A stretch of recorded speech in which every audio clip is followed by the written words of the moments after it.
Hey guys, Keylitho here. Today I have something pretty awesome for you. What you are looking at is a very elaborate case for a Raspberry Pi 3 to be specific. And this version here, you can see it is a Nintendo Entertainment System. Everybody remembers this, gotta go retro. So, it has the working power button, which actually turns on the system and turns it off. So, hard turn off. It's not wired up through programming. It's literally disconnects the power. Reset button does nothing. I wanted to hook this up so it would exit out of the current game you're in, but I don't know. It's too easy to just hit start and select on any controller. So as you can also see here, that this has the original port, which works with any original Nintendo controller. So it is not controller based. Basically, you just use a regular Nintendo controller, plug it in just like you normally would. Alright, so this thing also does not have USB ports in here. What it has is something even cooler. Not an SD card reader, which a lot of people have done, and it is cool, but this is actually the Bluetooth keyboard. So it's basically the smallest keyboard I could actually find, and I was super happy when I found out that it actually worked with the Raspberry Pi's Bluetooth functionality. So that's pretty awesome. And I still got to put the charger port in here. I ordered a cable, but it'll hook up here, then you can charge it, and there'll be a little on-off switch too. Because otherwise, now it's just on all the time. I'm not sure how long the battery lasts, but either way. So that's pretty cool, and I will also get a pretty awesome label for that. So this thing, from the outside, is a complete sleeper. And it's all powered off of just your standard 120 inlet. So let's flip it around and we can take a look at that. So, on the back side, you can see here, it's all nice and clean. Just single HDMI to your, figure 8 120 volt plug-in. Over here on the side, just got a pair of USBs. These are the other two USB ports. They're just basically extension cables that I made that go to the other two ports. So that's it. Pretty clean. So other than that, that's all it is. So let's take it apart and see what's inside. Okay, so just remove the 6 factory place screws that are in the regular locations, and the top just pops right off. So now that we're inside, you can sort of see the general layout of what's going on in here. Here's the basic functionality of this. It's exactly the same as it was, except there is 4 other screws, which I will remove really quickly.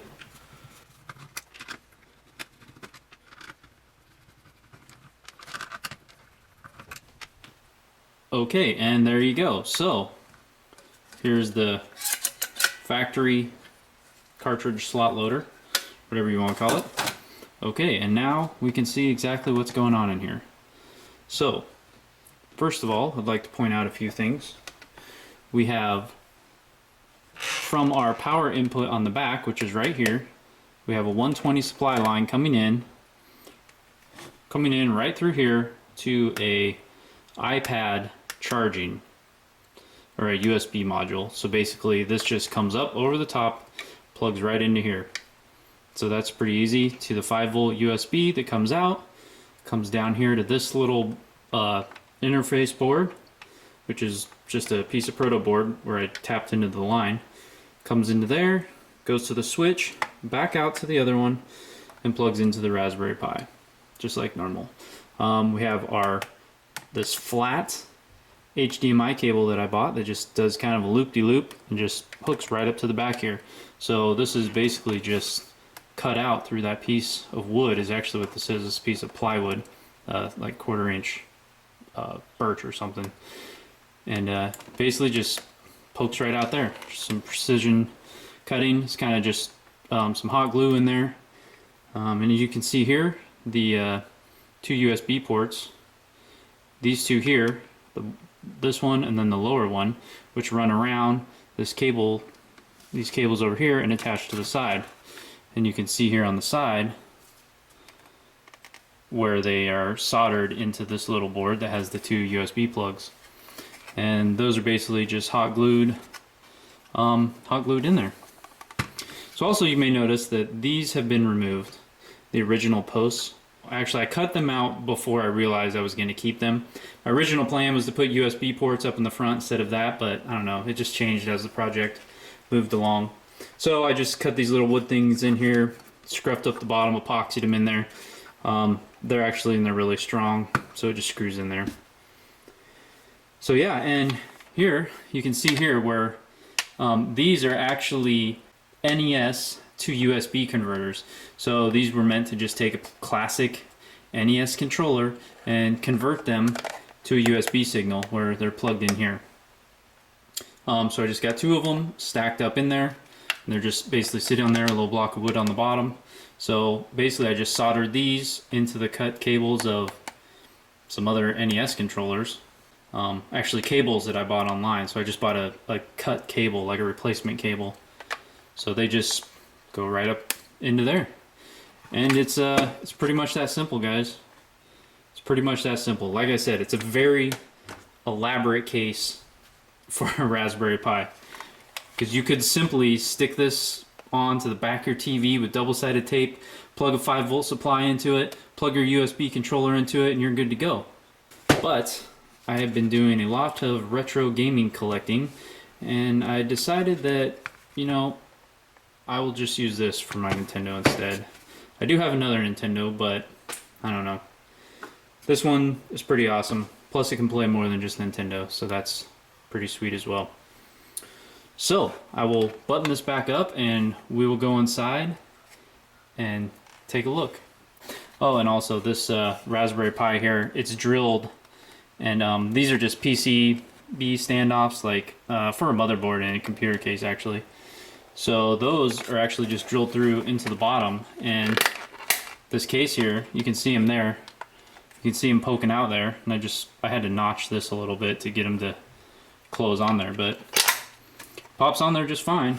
And this is probably taken me, I don't know, I've been on and off working on it for like 2 months trying to find out. I bought some really short HDMI cables that were ridiculously thick and chunky to work with, so this flat cable was the winner. This worked really well. There is other ways you can do this too. There's lots of, you know, just regular controller to USBs. Like I could have wired these just straight into a little PCB board, which I happen to have one here. You guys have probably seen these before if you've been looking into this.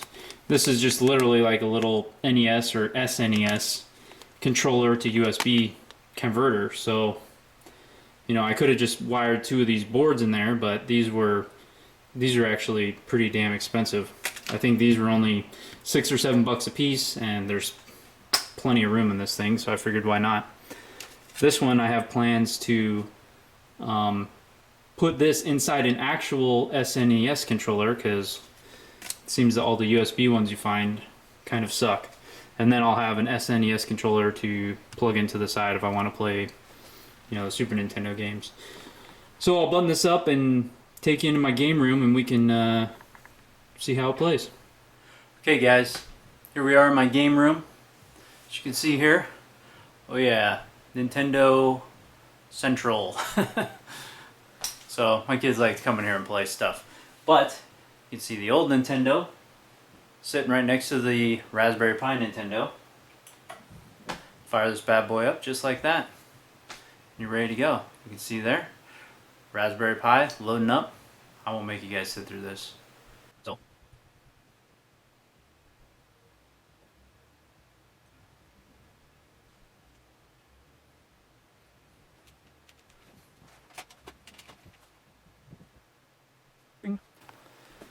Alright, so as you can see, it's all booted up.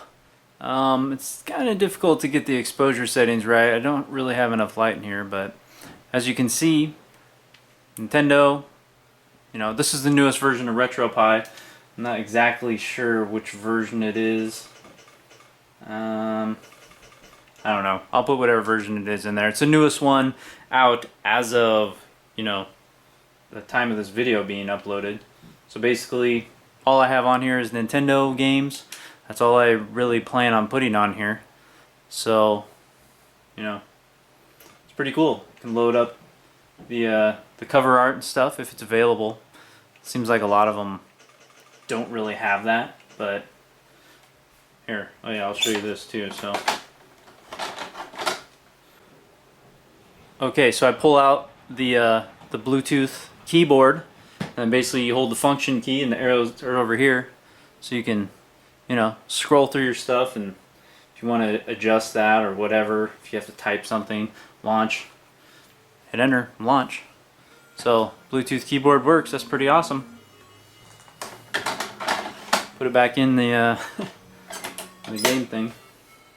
There you guys go. So thanks a lot for watching, and have a good day.